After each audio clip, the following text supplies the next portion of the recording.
Afiyat olsun. Fatiha. This is a tradition, the Ashura, this is called. For all of you, some of you might not know, tradition of Ashura, it is coming again from Hazrat Nuh alayhi salam. When the ship landed on Ashura, I don't know whether it's the beginning of Ashura or the end of Ashura, it's Maghrib or Isha or Fajr. Somebody is asking yesterday. Doesn't matter. And in the ship, so many things were forbidden to them. They're entering into 40 days of halwat.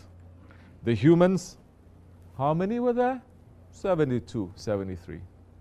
You understand? In fact, some awliya Allah, they are saying, it is written, the whole ship, of course, it's not just a ship. Huh? Shaykh Effendi is saying it took it, 200 years to build that ship. Huh?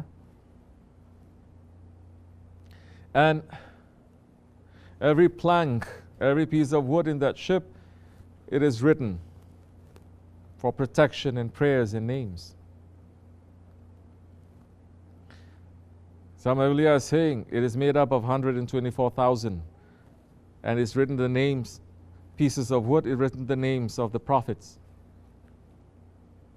including the Holy Prophet ﷺ, his Ahlul Bayt, and the Sahaba Kiram.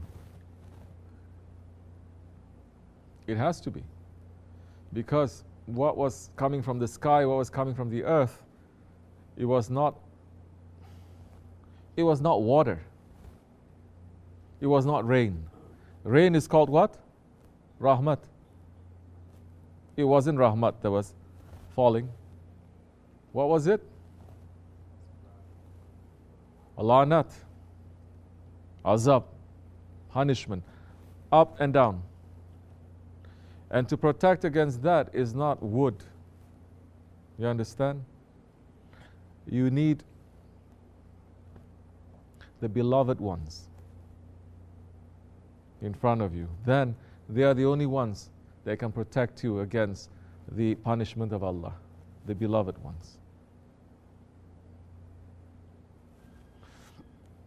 40 days they were there, even the animals that were in there. They cannot eat meat. Humans and the animals, they cannot do private things, male and female things, they cannot. There's so many things that they had to do in there to protect themselves from that azab and that lanat, from that punishment to reach to them. Of course, the dogs didn't listen. That's another story. Shaitan also interfered. He came inside the ship last minute. Before that, the donkey was the animal with the most beautiful voice. But when it went inside, it smacked the donkey. The donkey saw it. It got caught. His voice, shocking, looking at the reality of Shaitan, it lost his voice and it became the ugliest voiced creature from that time until now. It entered.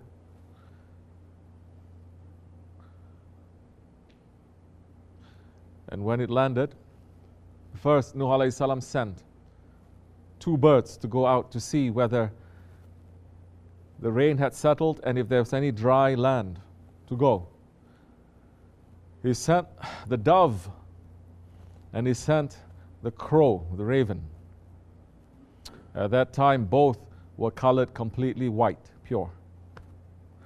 When the dove went out and it saw some green leaves and it plucked to bring it to Nuh alayhi salam, but the raven went out and it saw so many dead animals around and its ego took over, pulling itself to forbidden things to eat. Just like today's people. Halal is there, they're not eating. They eat from the forbidden things. More than forbidden. The things that today's people they eat, you don't have to belong to any religion to say it is forbidden. You just look at the creature and says, why you have to eat a bat? Why you have to eat the snake? And you are eating it also not for, let's say, some special quality, a medicine or something that is coming.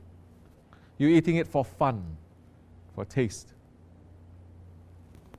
What happened to that animal that started to eat all these dead animals that is there? That raven, it turned completely black. And when the dove landed on some water that was still receding, that water was the azab of Allah. It was not water, like I said, it's not rahmat, it is not mercy. It was acid, and it burnt its legs. And the mark that animal is happy to carry from that time until now. You see the legs, the feet, they look red, burned. When they landed, and there was nothing there, nothing growing, everything was dead.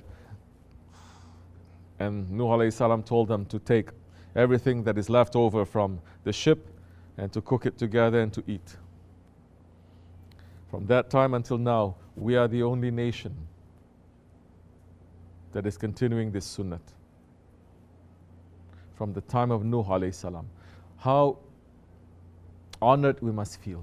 How happy that Prophet must feel. That it says, not even my own nation is doing that, but the nation of Muhammad alayhi salatu wasalam, they are doing that.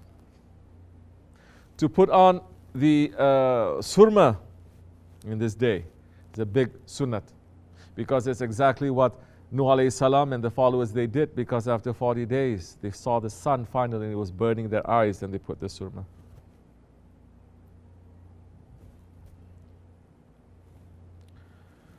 On this day, to pat the head of an orphan.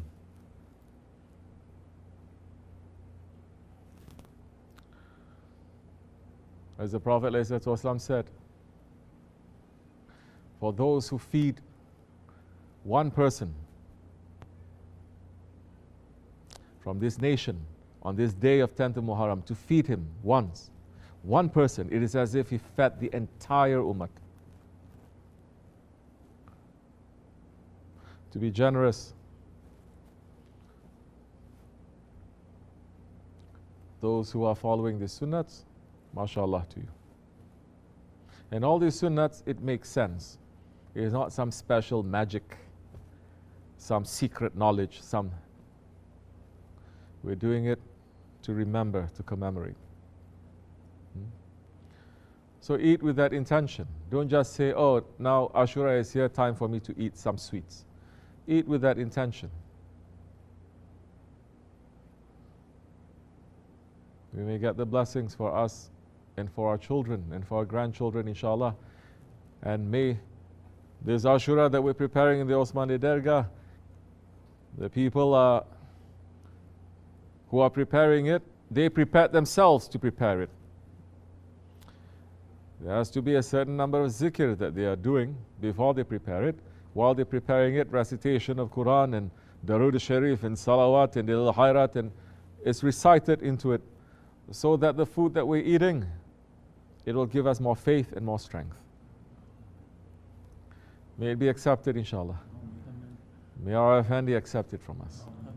Wa min Allahu tawfiq al-Fatiha. Afiyat olsun.